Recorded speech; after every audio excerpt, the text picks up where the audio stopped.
Sir. अरे sir. अरे पिंकू, क्या हो गया बेटा? तुम यहाँ कैसे?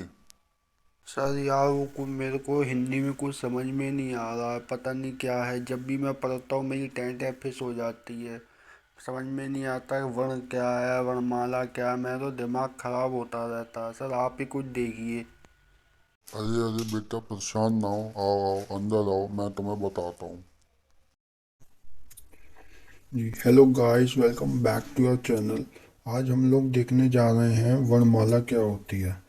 वर्णमाला समझने के लिए हमें सबसे पहले यह समझना पड़ेगा कि वर्ण क्या होता है। अगर आप भी हमारे पिंकू की तरह परेशान हैं तो आज से हम लोग आपको वादा करते हैं, अगर आप पूरी वीडियो देखेंगे तो कभी नहीं भूल पाएंगे कि वर्ण क्या होता है, वर्णमाला क्या होती है। और आपके एग्ज़ाम में जितने भी क्वेश्चन आएंगे वो सभी इसी वीडियो से ही आएंगे। तो चलिए बिना किसी देरी के शुरू करते हैं और देखते हैं हमारा वर्ण होता क्या है। समझे पिंकू? लगता है पिंकू नाराज है, बोल नहीं रहा है कुछ। चलिए आगे बढ़ते हैं, देखते हैं सबसे पहले वर्ण क्या होता है। देखिए, वर्ण क्या होता है। वर्ण हमारा, देखिए परिभाषा पहले पढ़ लेते हैं फिर समझने की कोशिश करेंगे। ध्वनियों के वो मौलिक और सूक्ष्मतम रूप जिन्हें और विभाजित नहीं किया जा सकता उन्हें वर्ण कहा जाता है। समझ में नहीं आया होगा, है बच्चों? चलिए फिर देखते हैं क्या है। हमारी परिभाषा पढ़ें। देखिए, वह छोटी से छोटी ध्वनि जिसके और टुकड़े नहीं किए जा सकते उसे वर्ण कहते हैं। ठीक है, मतलब कोई भी ऐसी चीज जिसके और टुकड़े नहीं किए जा सकते। मतलब सिंपल वर्ड्स में कहें, इंग्लिश में वर्ण क्या होता है। वर्ण होता है जैसे हमारे लेटर्स, जैसे ए हो गया, बी हो गया, सी हो गया, डी हो गया हमारा। ठीक है, इसको कहते हैं हमारे लेटर। इंग्लिश में कहते हैं लेटर और हिंदी में यही हो जाते हैं हमारे वर्ण। हिंदी में वर्ण क्या होते हैं हमारे, जैसे हमारे का हो गया, खा हो गया, गा हो गया, गया हो गया, ये हमारे हो गए वर्ण। मतलब हम इसको और टुकड़े इसके नहीं कर सकते। ठीक है, देखिए जैसे हमने का लिखा है, का के और टुकड़े हो सकते हैं? कोई नहीं हो सकते। जिसे कहते हैं हमारा वर्ण। ए में ए हो गया हमारा लेटर और इसी को हिंदी में कहते हैं वर्ण। इसकी परिभाषा हो सकती है वह छोटी से छोटी ध्वनि, ध्वनि मतलब आवाज, जिसके और टुकड़े नहीं किए जा सकते उसे वर्ण कहते हैं। मतलब का का के और कोई टुकड़े हो सकते हैं? नहीं हो सकते, इसलिए इसको हम वर्ण कहते हैं। ठीक है जी, होप्स आपको पसंद सॉरी समझ में आ गया होगा। चलिए इसी के साथ फिर आगे बढ़ते हैं। अब देखते हैं हमारी, जल्दी जल्दी बढ़ते चलेंगे, देखते हैं हमारी वर्णमाला क्या होती है। देखिए वर्णमाला क्या होती है, सबसे पहले परिभाषा देख लेते हैं। देखिए, वर्णों के समुदाय को ही वर्णमाला कहते हैं। मतलब वर्णों के समुदाय को ही वर्णमाला कहते हैं। समुदाय क्या होता है, मतलब झुंड को। जैसे अगर हम ऐसी खाली ए लिखा हो, कॉमा बी लिखा हो, सी लिखा हो, ये इंडिविजुअल हमारे वर्ण कहलाएंगे। और अगर इसको हम साथ में लिख दें ऐसे, इस फॉर्म में, तो ये हमारी वर्णमाला कहलाएगी। ठीक है जी, ये हमारी वर्णमाला कहलाती है। अब देखिए, ए बी सी डी अगर लिख दें तो टोटल हमें कितने होते हैं? इसमें होते हैं इंग्लिश में 26। ठीक है जी, और हिंदी में हमारे कितने होते हैं? हिंदी में जैसे ये लिखा हुआ है 52, 52 होते हैं। ठीक, टोटल हमारे 52 होते हैं। जैसे ये कभी कभार हमारे एग्जाम्स में पूछ लेते हैं कि टोटल बताओ वर्णमाला में कितने वर्ण होते हैं, तो हमारे टोटल 52 होते हैं। अब ये देख लेते हैं कि हमारे 52 कैसे होते हैं। ठीक है, देखिए जल्दी जल्दी बढ़ेंगे जी। देखिए 52 हमारे कैसे होते हैं। ठीक है, इसमें हमारे 11 तो स्वर होते हैं, वो आप अभी बस ऐसी नोट कर दीजिए, आगे हम पढ़ेंगे इसके बारे में। 11 स्वर होते हैं हमारे, 4 होते हैं हमारे अंत, सत, अंश, षट व्यंजन होते हैं हमारे। ठीक है जी। उसके बाद 4 होते हैं हमारे संयुक्त संयुक्त व्यंजन। ठीक है। 1 होता है हमारा अनुस्वार व्यंजन होता है। ठीक। और हमारे होते हैं 25 होते हैं हमारे स्पर्श व्यंजन। स्पर्श व्यंजन। ठीक। 4 होते हैं ऊष्म व्यंजन। 2 होते हैं द्विगुण व्यंजन। 1 होता है हमारा विसर्ग व्यंजन। अब देखते हैं एक एक करके इनको इनको कहते क्या है, फटाफट देखते चलेंगे। वीडियो ज़्यादा बड़ी नहीं होनी चाहिए। हमारे पिंकू तो वैसे ही नाराज बैठे हैं। चलिए देखते हैं आगे। ये आप वर्णमाला याद कर लीजिएगा। ये आपकी वर्णमाला है। जैसे आ बड़ा आ, छोटी ई बड़ी ऊ बड़ा ऊ, रा से ऋषि, ए ई ओ, का खा गा गा, ये आपको इसी क्रम में याद करने हैं। ठीक है जी। अगर आप चाहें तो स्क्रीनशॉट ले सकते हैं। ठीक है। चलिए आगे बढ़ते हैं। अब देखते हैं हमारा स्वर क्या होता है। ठीक है। अब स्वर होता क्या है। वर्ण पढ़ लिया, वर्णमाला पढ़ लिया, अब बताओ स्वर क्या होता है। देखिए स्वर होता है हमारा, इंग्लिश में वॉवल्स होते हैं, जैसे ए ई आई ओ यू, ये होता है हमारे इंग्लिश में वॉवल्स। ठीक है जी। वैसे ही हमारे स्वर में होते हैं वॉवल्स। सॉरी, इंग्लिश में कहते हैं वॉवल्स और वॉवल्स को हिंदी में कहते हैं हमारे स्वर। देख लेते हैं परिभाषा। जिन वर्णों का उच्चारण बिना किसी अवरोध के तथा किसी दूसरे वर्ण की सहायता से होता है उन्हें स्वर कहते हैं। सॉरी, जिन वर्णों का उच्चारण बिना किसी अवरोध के तथा किसी, यहाँ पे मतलब कि बिना किसी अवरोध के तथा किसी दूसरे वर्ण की सहायता से होता है उन्हें स्वर कहते हैं। ठीक है जी। मतलब जैसे अगर हम आ लिखेंगे, बड़ा आ लिखेंगे, छोटी ई बड़ी ई, छोटा ऊ बड़ा ऊ, तो हम ये किसी की सहायता से नहीं लिखेंगे। समझ रहे हैं आप। जैसे व्यंजन क्या होता है, व्यंजन ये होता है कि व्यंजन में हम किसी की सहायता लेते हैं। जैसे हमने का लिखा तो का किससे बना, का बना का प्लस आ। ये का जो है, ये का जो है, ये आ की सहायता से बना। अगर आ नहीं होता तो का भी नहीं होता। आप बोलिए का, बोलिए का अ, आपको आवाज आएगी का अ का का, ये बना का। ठीक है। अगर आप आ बोलेंगे, आ बोलो, आ बोलिए आप आ, कोई मतलब किसी की सहायता नहीं ली है। आ बड़ी ई ऊ बड़ा ऊ, छोटा ए ओ, रा से ऋषि, किसी की मदद नहीं ली है। अब अगर मान लीजिए आप खा लिखेंगे, खा, अगर आपको खा लिखना है, इसमें आपको अ की आवाज आ रही है आखिरी में, ख प्लस अ। ऐसी चीजों को हम व्यंजन कहते हैं। ठीक है। और ऐसी चीजें जिसकी हम बिना किसी सहायता से, मतलब आ बड़ा आ, छोटी ई बड़ी ई, छोटा ऊ बड़ा ऊ, ए ओ, ये किसी की मदद से नहीं आ रहा है, इसको हम कहते हैं स्वर। ठीक है। अब जैसे हमारे टोटल स्वर कितने होते हैं, टोटल स्वर होता है हमारे 11। बहुत लोगों को बहुत सारी किताबों में लिखा होता है कि नहीं व्यंजन तो 13 होते हैं, नहीं सॉरी स्वर तो 13 होते हैं, लेकिन नहीं, हमारे स्वर जो हैं 11 ही होते हैं। अगर आपके एग्जाम में आए तो 11 पे ही टिक करिएगा। ठीक है जी। चलिए आगे बढ़ते हैं। ठीक है। अब देख लेते हैं जी। सबसे पहले हो गए हमारे हिंदी अल्फ़ाबेट्स में, पहले हो गए हमारा वर्ण। ठीक है। वर्ण से बड़े हमारे वर्ण कितने प्रकार के होते हैं, 2 प्रकार के। कितने प्रकार के, 2 प्रकार के होते हैं वर्ण। एक होता है हमारा स्वर, दूसरा होता है हमारा व्यंजन। वर्ण हमने पढ़ लिया। वर्ण कहते हैं इंग्लिश में लेटर, जैसे क ख ग घ है। वर्णमाला समुदाय को कहते हैं है। और वर्ण को हम दो प्रकार में तोड़ेंगे।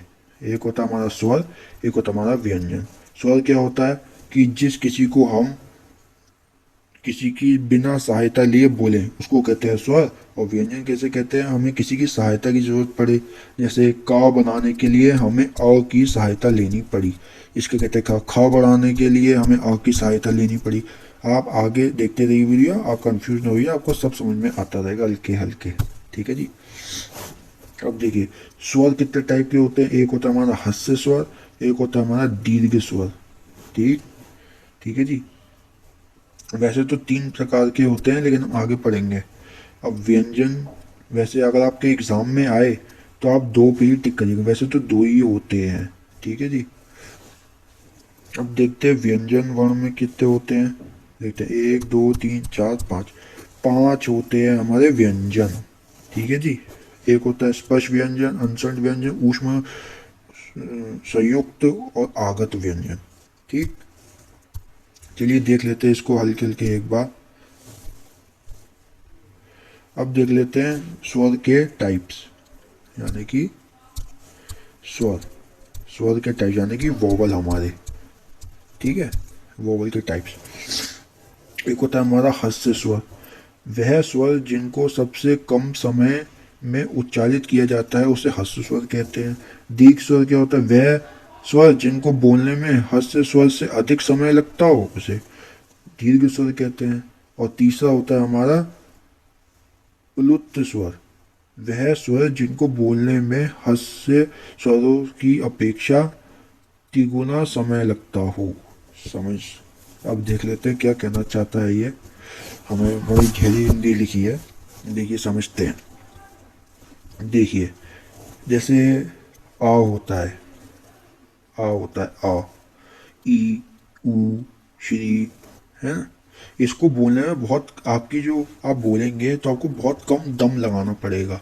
मतलब आप जैसे बोलेंगे अ, बोलिए अ ई ऊ रा से ऋषि, तो इसमें जो है आपको बहुत कम दम लगाना पड़ रहा है बोलने में। अब इससे ज़्यादा अधिक दम किस में लगेगा, जैसे बड़ा आ बोलिए आ ई ऊ, जिससे जो बड़े बड़े होते हैं वो आ जाते हैं हमारे दीर्घ स्वर में। और जो हमारे छोटे छोटे होते हैं जैसे छोटा आ, छोटी ई, छोटा ऊ, वो आ जाते हैं हमारे हस्य स्वर में। ठीक है, और हमारे क्लुप्त स्वर में कौन सा आता है, जैसे हम बोले ओम, जैसे बोलते हैं ना ओम। ठीक है जी, ऐसे ओम बोलते हैं जी। जैसे हम ओम बोलते हैं उसको कहते हैं हम तुलुप स्वर। मतलब इसमें सबसे ज़्यादा समय लग रहा है। इसमें सबसे छोटा आ, छोटी ई, बड़ी ई, सॉरी छोटा आ, छोटी ई, छोटा ऊ, इसमें आ जाते हैं हस्त स्वर में, और सारे बड़े बड़े दीर्घ स्वर में। और सबसे ज़्यादा इसमें समय लग रहा है, जैसे ओम हमारा एग्जाम्पल हो गया ओम, इसमें सबसे जैसे ओम बहुत ज़्यादा समय लग रहा है, इसको कहते हैं हम तुलुप स्वर। ठीक है जी। चलिए इसी के साथ हम आगे बढ़ते हैं और देखते हैं फटाफट। अब देख लेते हैं हमारे व्यंजन क्या होते हैं। ठीक है जी। जी, व्यंजन हमारे क्या होते हैं, स्वरों की सहायता से बोले जाने वाले शब्दों को हम व्यंजन कहते हैं। टोटल कितने होते हैं, 33 होते हैं। जैसे क ख ग, जैसे क बोला है, बोलेंगे क बोलेंगे तो क प्लस अ की आवाज़ आ रही है आखिरी में, तो ये अ की सहायता से बना है क। ठीक है जी। अब जैसे ख बोलेंगे, ख अ की आवाज़ आ रही है, वैसे ख आ की सहायता से बना है। ओके जी। अब देख लेते हैं, जैसे ग है, ग किसकी सहायता से बना है, जैसे आप बोले ग तो आखिरी में अ की आवाज़ आ रही है, ग अ प्लस अ। जैसे अगर आप आ बोलेंगे तो आ में आपको आ की आवाज़ आएगी, तो एक ही बार आ है। बड़ा आ बोलेंगे तो एक ही बार अ की आवाज़ आएगी। ग बोला, ग में ग की तो आवाज़ आई, लास्ट में अ भी आया, तो अ की सहायता से ग बना। इस वजह से किसी की सहायता से कुछ बने तो उसे कहते हैं व्यंजन, और ऐसे ही कुछ बने उसको कहते हैं हमारे स्वर। ठीक है जी। तो बस सर हमारा बस इतना ही था। हाँ बेटा इतना ही था।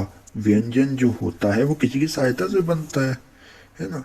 और जो हमारे स्वर होते हैं वो बिना किसी की सहायता से बनते हैं। ठीक है जी। चलिए आगे बढ़ते हैं इसी के साथ। अब देख लेते हैं व्यंजन के टाइप्स क्या होते हैं, जल्दी जल्दी पढ़ते चलेंगे। देखिए सबसे पहला हमारा होता है अंट अंत संत व्यंजन। अंत संत व्यंजन देखिए, जिन वर्णों का उच्चारण करते समय जीभ मुख के भीतर भागों को मामूली सा स्पर्श करता है, अर्थात जिनका उच्चारण स्वरों या व्यंजनों के बीच स्थित हो, उसे अंतसद व्यंजन कहते हैं। समझ में नहीं आया सर, आप बताइए क्या होता है ये। देखिए, अंत संत व्यंजन क्या होते हैं, जिनका अंत हो गया हो। ये लिखा है अंत, अंत लिखा है, तो जिनका अंत हो गया हो मतलब आप ऐसे शब्द जो आप बोले और आपको पता ही नहीं चले कहाँ से आया और कहाँ निकल गया, ठीक है ना। जैसे आप बोलिए य र ल व, पता ही नहीं चला, पता ही नहीं चला मतलब कोई हमारी जीभ जो है कहीं पे टच नहीं हुई, अपने आप ही अंदर से आवाज़ आई और बाहर निकल गई। इसे कहते हैं अंत। मतलब कहीं पे आवाज़ टकराई नहीं, अंदर से आई और एकदम बाहर निकल गई, आवाज़ कहीं पे टकराई नहीं, इसे कहते हैं अंत। इसे याद रखेंगे, जैसे बोल के देखेंगे, जैसे आपके एग्जाम में पूछा जाएगा निम्नलिखित में से अंत स्वर्ण व्यंजन कौन सा है, तो आप बोल के देखेंगे य र ल व, आपको पता ही नहीं चलेगा कब आया और कब चला गया, ठीक है। जो इसमें आ जाएगा य र ल व। अब आ जाएगा ऊष्म व्यंजन। हमारे ऊष्म व्यंजन कौन से होते हैं? ऊष्म व्यंजन वो होते हैं जैसे श स ह, ये होता है हमारे ऊष्म व्यंजन, समझ रहे आप। ऊष्म व्यंजन वो होते हैं जिससे आप बोलेंगे तो आपकी जो हवा है, मतलब जो बोल रहे हैं तो जो हवा है वो मुंह से बाहर निकलेगी। जैसे आप बोलिए श श स ह, तो इसमें देखेंगे आपकी जो अंदर की हवा है, मतलब ध्वनि है, वो मुंह से बाहर निकल रही है। ये बोलेंगे य र ल व, तो आपकी ध्वनि जो है वो बाहर नहीं निकलेगी मुंह से। और इसमें ये बोलेंगे तो अगर अगर आप एग्जाम में आए निम्नलिखित में से कौन सा ऊष्मा है कौन सा अंत है, तो आप बोल के देखिएगा उसी टाइम एग्जाम में ही। जैसे जैसे हमारा य आया तो आप बोल के य, कोई हवा निकली, कोई कुछ हुआ, बस आया और निकल गया, इसे कहते हैं य, सॉरी अंत सन, अंतस्थ व्यंजन। और ऊष्म व्यंजन क्या होता है? जिसको बोलने से आपकी हवा जो है मुंह से बाहर निकलती है। जैसे हमारा श स ह, इसमें जो हवा जो है मुंह से बाहर निकल रही है, इसे वो कहते हैं ऊष्म व्यंजन, ठीक है जी। आप सबको समझ में आ गया होगा। चलिए इसी के साथ और देखते हैं हमारे व्यंजन को। एक होते हैं हमारे संयुक्त व्यंजन। संयुक्त व्यंजन कौन से होते हैं हमारे? संयुक्त व्यंजन होते हैं हमारे जो दो या दो से अधिक व्यंजन वर्णों के योग से बनता हो। मतलब संयुक्त, संयुक्त मतलब किसी को जोड़ के, संयुक्त नाम से ही पता चल रहा है संयुक्त व्यंजन किसी को जोड़ के बना हो, इसे कहते हैं संयुक्त व्यंजन। जैसे हमारा श बना श का प्लस शा से, जैसे हमारा का बना का प्लस आ से, हम मैंने आपको पहले ही बता दिया। खा बना का खा प्लस आ से, ता बना ता प्लस रा से, ज्ञान जी। श्र बना हमारा श प्लस रा से। तो सर आप ये समझिए कि ये सब जो है कोई भी संयुक्त वाक्य व्यंजन वो होते हैं जो किसी न किसी सहायता की मदद से बने हों। जैसे का बना इससे, आ से, ठीक है ना। आप ये सोच रहे होंगे सर आपने बता तो दिया पर अब याद कैसे करेंगे, आप ये भी बता दीजिए। तो देखिए याद कैसे करना है, देखिए जैसे आप बोलेंगे श्रव, आप बोलिए श्रव, जैसे आप श्रव बोलेंगे ना तो आपको साउंड आ जाएगी, ठीक है। श्रव जैसे श प्लस र, किसकी श्रव बोलिए श्रव, जैसे श प्लस र, साउंड आ गई, ठीक है। और देखिए जैसे ज्ञा बोलेंगे ज्ञ, ज्ञ बोलिए तो आपको साउंड आ जाएगी ज प्लस ज्ञ, सॉरी इया बोलते हैं इसे, इया, इसे हम इया बोलते हैं, सॉरी इसे ज प्लस ज्ञ से बनता है ज, ठीक है। अब हम तर बोला तर, तर तर बोलिए तर, साउंड किसके लिए? त प्लस र की। फर्स्ट वाले में आपको ऐसे लगा देना, आपके सब फर्स्ट वाले में ऐसे ऐसे लगता है, ऐसे ये चीज़ लगती है फर्स्ट वाले, सेकंड वाले में नहीं लगती है, फर्स्ट वाले में लगती है, ठीक है। आप बोलेंगे श्रो, सॉरी क्या है ये शो है तो आप बोलेंगे क प्लस श से बना है ये, ठीक है। जैसे तदा बोला, त और रा की आवाज़ आ गई, और श्रो में श और रा की आवाज़ आ गई है। अब हमें ये दोनों तो पक्के हो गए, ये दोनों तो याद हो गए। अब सर ये बताइए, ये याद हो गया, ये याद हो गया। अब ये बताइए इसका क्या करना है और इसका क्या करना है। देखिए अब ये है हमारा श। श जो है, इस श की तो आवाज़ ही आ गई, इसकी तो आवाज़ ही आ गई। ठीक है, तो श बन गया प्लस हमारा क हो गया। या आप याद भी कर सकते हैं क। और हमारा जो ये है ज्ञ, ज्ञ से हमारा इया तो याद हो ही सकता है क्योंकि ये एक दूसरे से मिलके बनते हैं, ज्ञ और इया। ठीक है ना। तो इसमें इया की आवाज़ आ गई और इसमें ज, मतलब जो है दोनों जो सिमिलर हैं। ज्ञ ज्ञ भी ऐसे बनता है, इया भी ऐसे बनता है और ज भी ऐसे बनता है। इस ऐसे आप याद कर सकते हैं। ठीक है जी। चलिए इसी के साथ हम आगे बढ़ते हैं। हमारा संयुक्त व्यंजन, जो संयुक्त व्यंजन कौन से होते हैं, जो हमारे किसी के मिल के बने हो, उसे कहते हैं किसी को जोड़ के बने हो, संयुक्त नाम में ही दिख रहा है। ठीक है, अंशंड जिसका अंत हो गया हो, है ना, जैसे य र ल व। ऊष्म जिसके बुन से आपके मुंह से ऊर्जा निकलती हो, मतलब हवा निकलती हो। ठीक है ना, ऊष्म व्यंजन। ठीक है, हमारे हमने 3 व्यंजन पढ़ लिए। अब आगे बढ़ते हैं, हमारा एक आखिरी व्यंजन है, यह है स्पर्श व्यंजन। स्पर्श व्यंजन क्या होता है देख लेते हैं अभी। आप भी आ जाओ, आपको भी देख लेते हैं। स्पर्श व्यंजन सबसे पहले देख लेते हैं होते कितने हैं। स्पर्श व्यंजन देखिए 5 लाइनें होती हैं और हर एक लाइन में 5-5 होते हैं। ये भी 5, ये भी 5, ये भी 5, ये भी 5, ये भी 5, तो 5 इंटू 5 हो गए हमारे 25। स्पर्श व्यंजन कोई आपसे पूछे कितने होते हैं, अगर सब पता है यार, हमें हम सब पढ़ के आए हैं, इंटेलिजेंट हैं हम। 25 होते हैं। ठीक है जी, आप याद रखते हैं स्पर्श व्यंजन सबसे ज़्यादा होते हैं, वो होते हैं हमारे 25। देखिए अगर आपको ये याद रखना है 5 लाइनें, तो ये कैसे याद रखेंगे सर, ये भी बता दीजिए। याद कैसे रखना है आप सर, ये बताइए। तो देखिए आपको याद कैसे रखना है, देखिए अगर आपको ये याद है ना, ये हमारा, ये आपको अल्फ़ाबेट्स याद है, तो देखिए शुरू के 5 से लेकर सबसे पहली लाइन में आएंगे हमारे क से लेकर के 1 2 3 4 5 ड तक।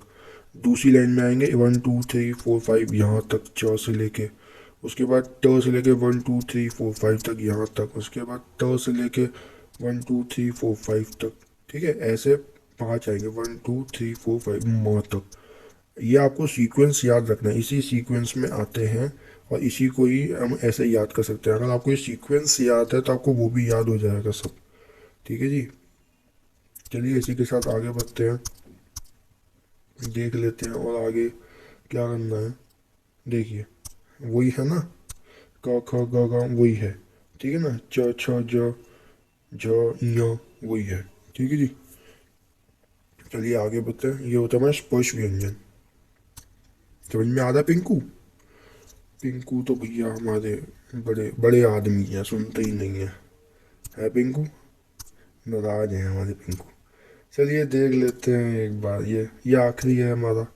जल्दी से पूरा करते हैं, हमारी वीडियो एंड पे है हमारी। अब देखते हैं, बाकी देखेंगे कल हमारा। देखिए जी, सबसे पहले होता है हमारा कंठ। कंठ है गले से, मतलब यही है, मतलब ये स्पर्श का ही वही है। ये हम यही बता रहे हैं। जैसे क वर्ग है, जैसे क वर्ग है, उसका च वर्ग ही कहाँ से आया है। देखिए आप स्पर्श व्यंजन के लिए आप अपने पकड़ लीजिए कि सबसे पहले आवाज़ निकलती कहाँ से है। सबसे पहले आज जब भी आप बोलते हैं आवाज़ कहाँ से निकलती है, आप सबसे पहले ये देखिए। सबसे पहले निकलती है भाई साहब हमारे गले से। गले से हमारी आवाज़ निकल जाती है। ठीक है, तो आप बोलिए क ख ग घ ड़, तो ये सब आपकी गले से आवाज़ आ रही है। उसके बाद देखते हैं गले के बाद आपकी कहाँ से आवाज़ आती है। आप कहते हैं कठोर तालु से। तालु से बोलेंगे जैसे च छ ज ज य श बोलेंगे तो आपके तालु से आवाज़ आती है। बोल के देखिए आप, आपको कुछ समझ में आएगा। आप बोलेंगे आपको समझ में आएगा कि हाँ यार, कि ये गले से आवाज़ आ रही है मेरे और ये आई है हमारे तालू से। फिर गले से वही फिर तालू पे टकराती है, फिर तालू से कहाँ पे आती है आप प्रोसेस देख लीजिए। सबसे पहले आवाज़ बोले के सबसे पहले गले पे आएगी, फिर तालू पे आएगी, फिर तालू से कहाँ पे आएगी, तालू से अगले भाग में आएगी। जैसे ट ठ ड, जैसे ना अगर आप बोलते हैं ना, तो जब जो आपकी जीभ है वो ऊपर वो ऊपर से टकराएगी, मतलब आपकी जीभ जो है, समझ लीजिए ये आपका मुंह है, ये आपकी है जीभ। तो ये जो जीभ है ना, ये आपके ऊपर इससे इस चीज़ से टकराएगी, जैसे ये बोलेंगे इस चीज़ से टकराएगी। जैसे आप ट बोलिए, ठ बोलिए, ड बोलिए, न बोलिए, हल्के आप महसूस करेंगे कि ये जो आपकी जीभ है ये इस आपके तालू से टकरा के ऐसे को ऐसे जा रही है, तो आपका ट ठ ड निकल रहा है। जैसे आपको निम्नलिखित में से कोई पूछे कि इसमें से दत्त व्यंजन कौन सा है, तो आप बोल के देखिए ट ठ ड, आपकी जीभ जो है इससे टकरा के बाहर आ रही है, तो ये हो गया हमारा दंत। ठीक है जी, सॉरी, हम ये बोल लेते ना, जैसे ये भी बोलेंगे जैसे ट ठ ड ड न ठ, ये होता है हमारा मूर्धन्य व्यंजन। ठीक है जी, ठीक है। इसमें तो आपके सिलेबस से ज़्यादा दे रखा है, फिलहाल ये आपके इतने सिलेबस में भी आएगा नहीं, आप यही देखिए। ठीक है जी, देखिए कंठ, कंठ मतलब हो गया हमारा गले से जो निकलता है। ठीक है, तालव्य हो गया हमारा जो हमारे तालू से निकलता है। ठीक है, मूर्धन्य हो गया हमारा, मूर्धन्य हो गया हमारा जी, मूर्धन्य हो गया हमारा जो हमारे तालू से, जैसे ये आपका मुंह है, ये आपकी जीभ है, तो ये आपकी जीभ से ऐसे ऐसा टकरा कर निकलेगा, इसको कहते हैं ट ठ ड ढ ण। और ये जो है त वर्ग है, ये आपके दांत से है, दंत, दंत मतलब दांत से है। ये आप बोलेंगे ना, तो आगे जो दांत है ये भी आपकी, जो आपकी जीभ है, जैसे ये आपकी जीभ है, ये आपके दांत है ऊपर, यह तालू है, इसमें जो है आपकी जीभ ऐसे टकरा के ऐसे आएगी, और इस चीज़ में जो है आपकी जीभ ऐसे दांत से टकरा के फिर निकलेगी। आप बोल के देखिए तो थ दो नो, आपकी जीभ जो है इसमें दांत से टकराएगी और इसमें आपके तालू से टकराएगी। ठीक है जी, आखिरी देख लेते हैं आपके ये होते हैं हमारे ओष्ठ, ओष्ठ जो मतलब आपके होठों, होठ मतलब प फ ब ब म, इसमें आपके होठ जो है इंटरैक्ट करेंगे। ठीक है जी, देख लेते हैं सबसे पहले आपके गले से, उसके बाद आपके तालू से। ठीक है, उसके बाद आपके थोड़ा सा आगे बढ़ेंगे तो जीभ के ऊपर वाले हिस्से से।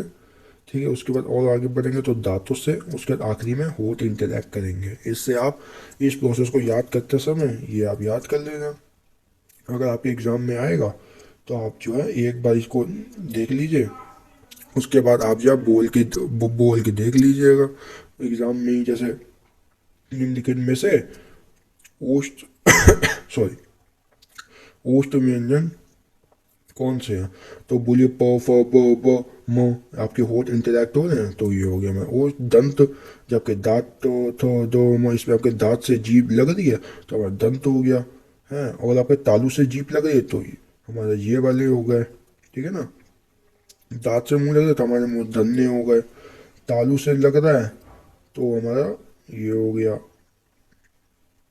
ये हमारे तालू से लगते हैं। और कंठ हो गया, कंठ आपके वही होता है क ख ग, यही पांच होते हैं। अगर आप सोचे इन सब के अलावा अगर आप याद कर पाए, आप ऐसे भी प्रोसेस से याद कर सकते, मैंने आपको तरीका बता ही दिया, वरना जो है आप ये ऐसे याद कर सकते। दंत से आवाज़ निकाल के देखिए, दांत से लग रही है, फिर आपके जो है इधर होठ इंटरैक्ट हो रहे हैं, और इधर तालू से आ रही है, ये आप याद कर लीजिएगा। ये आपके को खो को, ये आपके गले से आ रही है, बोल के देखिए आप। ठीक है ना, और ये आपके जीभ का जो ऊपर वाला हिस्सा होता है, ये चीज़ इससे आ रही है, और ये जो चीज़ है आपके यहाँ जो दांत है, दांत से लग रही है आपकी जीभ। ठीक है जी, आगे बढ़ते हैं इसी के साथ हम। ठीक है, ये हमने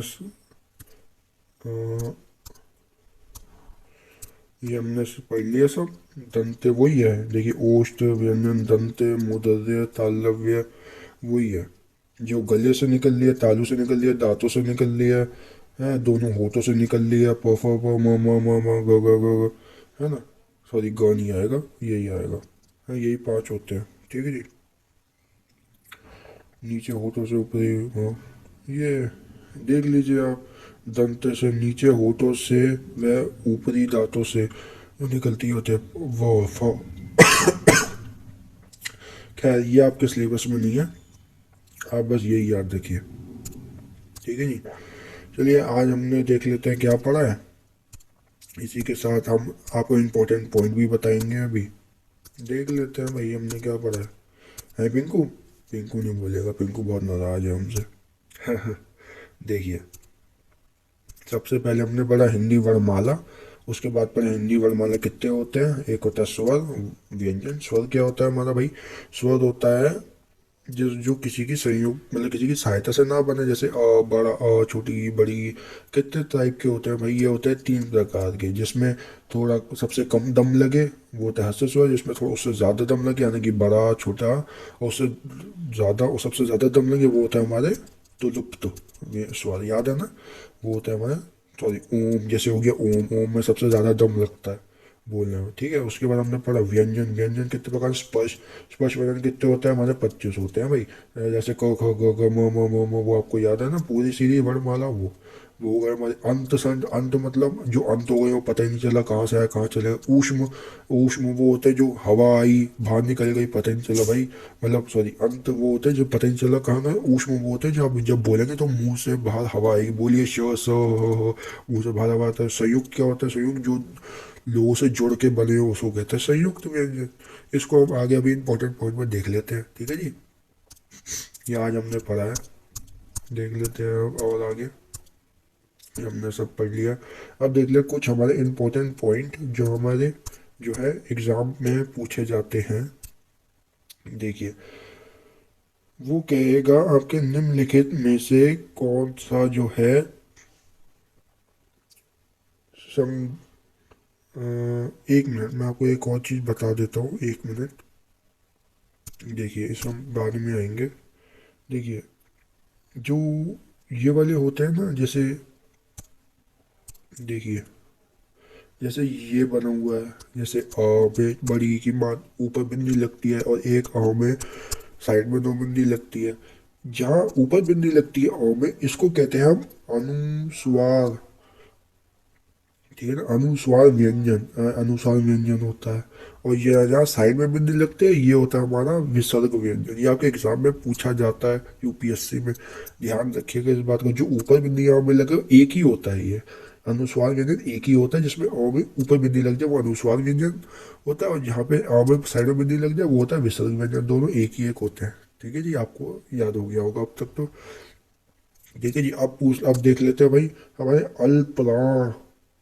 अल्पप्राण क्या होता है और महाप्राण क्या होता है, ये आपसे एग्जाम में पूछा जाएगा। अल्पप्राण और महाप्राण क्या होता है, ठीक है जी। अब देख लेते हैं क्या होता है भाई ये। भाई क्या है तू, जल्दी से बता दो, है ना? देर हो रही है हमारी। देखिए, ये आपको याद है ना? ये जैसे हमारे अल्पराम होता है, जैसे अल्पराम होता है हमारा क ग देखिए इसमें होता है जैसे क ग ये होता है हमारे अल्पराम। मतलब जो है जिसमें जो है बोलने में आपको बहुत कम दम लगाया जाए उसको बोलते हैं अल्पप्राण, और जिसको ज़्यादा जोर लगाया जाए उसको कहते हैं महाप्राण। आपसे निम्नलिखित में से पूछा जाएगा इसमें से अल्पप्राण कौन सा है, निम्नलिखित में से महाप्राण कौन सा है, तो आप बोल के देखिएगा उस टाइम। जैसे क ग जैसे क है, इसमें आपको बोलने में कोई दम लगा नहीं लगा। ग है, ग में कोई दम लगा नहीं लगा। आप बोलिए जैसे, आप बोलिए क और ख। अब बोलिए किस में जो है आपको सबसे ज़्यादा दम लगा, यानी कि मुंह से जो हवा है वो किससे ज़्यादा बाहर निकली, को बोलने में ज़्यादा बाहर निकली या ख बोलने पे? ख बोलने पे ज़्यादा निकली ना, तो इसलिए से ये होता है हमारा महाप्राण। क और ग बोलने में कोई हवा निकली नहीं निकली। घ बोलो, घ घ में ज़्यादा हवा बाहर निकल रही है, मतलब ये होता है हमारा महाप्राण, ठीक है ना? जिसको बोलने से हवा ज़्यादा बाहर निकलती है उसको कहते हैं महाप्राण, और जिसको बोलने से जो है कम हवा बाहर निकलती है मुंह से उसको कहते हैं अल्प प्राण, ठीक है ना जी। चलिए आगे बढ़ते हैं। जैसे आप ये भी देख लीजिए को, अगर आपको याद करना है, वैसे बोलने में से पता चल जाएगा, याद करने की जरूरत नहीं है। मुंह से हवा बाहर, जैसे क ख ग च छ झ, मतलब आपकी 1 3 और 5 जो है, यानी कि ये 1 ये 3 और ये 5, ये जो है आपके जो है होते हैं ये होते हैं हमारे अल्पप्राण, सॉरी ये होता है अल्पप्राण, और सेकंड और फोर्थ होते हैं हमारे महाप्राण। ठीक है जी, मेरा आपको इतना सा याद रखना है, ये आपको तो मैं याद करवा ही चुका हूँ। ठीक, चलिए आगे बढ़ते हैं इसी के साथ और देखते हैं भाई। हमने देख लिया अनुस्वार देख लिया, विसर्ग देख लिया, ठीक है ना, अल्पप्राण देख लिया, महाप्राण देख लिया, और आगे बढ़ते हैं देख लेते हैं। और हमारे अब कुछ रह गया है, देख लेते हैं। देखिए इंपॉर्टेंट पॉइंट देख लेते हैं हमारा। ये आपको लर्न करना पड़ेगा। जैसे ये अंत, ये अंत आ गया ना, अंत कौन सा होता है भाई? अंत होता है य और वो। ठीक है, अंत हो गया, पता ही नहीं चला है। अनुनासिक, अनुनासिक ये होते हैं आपके ड, या, ण, न, म। ठीक है ना। और ये आपसे पूछा जाता है, लूतिक बहुत पूछा जाता है आपसे। लूतिक क्या होता है भाई? लूतिक क्या होता है? उसमें खाली एक ही आता है, ये होता है र। ठीक है ना। और ये आप ऐसे ही देख लीजिएगा, ये दोनों, ये आपको याद कर लीजिएगा, लर्न कर लीजिएगा। ठीक है ना। पार्शिव को इसमें खाली ल आता है। ठीक है ना, ऐसे ही ये आपको लर्न करना पड़ेगा। ऐसे लुक तो मैंने तो याद ही हो गया, रो है, अंत तो भी याद हो गया होगा, है ना। और जिसमें नीचे बिंदु लग जाए, जैसे ये ड है, ये होता है हमारे, ये वाले होते हैं इसमें नीचे बिंदु लग जाए। ठीक है ना। अब अनुशासिक कौन से होते हैं? अनुशासिक ये वाले होते हैं। ठीक, ये आपके एग्जाम में कभी कभार पूछ लेते हैं, इंपॉर्टेंट है, इसलिए मैंने आपको सोचा बता ही दूँ। जो पिंकू, पिंकू भैया बड़ा नाराज है। पिंकू तो कहिए आज मैं सर आपके घर पे आऊँगा, घर पे आकर चाय पीऊँगा तब मानूंगा मैं। आ जा पिंकू, तू भी आ जा बेटा। चल तो ठीक है, और देख लेते हैं हमारे कौन सा बच्चा भाई। कोई बच्चा, आगत, आगत बच्चा हमारा, आगत। आगत में भाई, आगत भाई तू भी आ जा, आगत भाई मेरे भाई आगत। देखिए आगत व्यंजन कौन से होते हैं? जिसमें ज और फा आता है। आगत कौन से होते हैं भाई? जिसमें ज और फा आता है। ठीक है जी। आगत हो गए हमारे ये, जिसके नीचे बिंदु लग जाए ना। हाँ ये देख लीजिए, जैसे ड है, इसके नीचे बिंदु लग गया, ड है, इसके नीचे बिंदु लग गया, ये दो ही होते हैं और इसको कहते हैं हम द्विगुण व्यंजन। क्या कहते हैं? द्विगुण व्यंजन। द्विगुण व्यंजन जिसके नीचे बिंदु लग जाए उसे द्विगुण कहते हैं। ठीक है जी, द्विगुण। तो इसी के साथ हम मिलते हैं नेक्स्ट वीडियो में। अगर आपको वीडियो पसंद आई हो तो लाइक और शेयर जरूर करिएगा, और जब तक के लिए गुड बाय, टाटा, सलाम, नमस्ते, आदाब।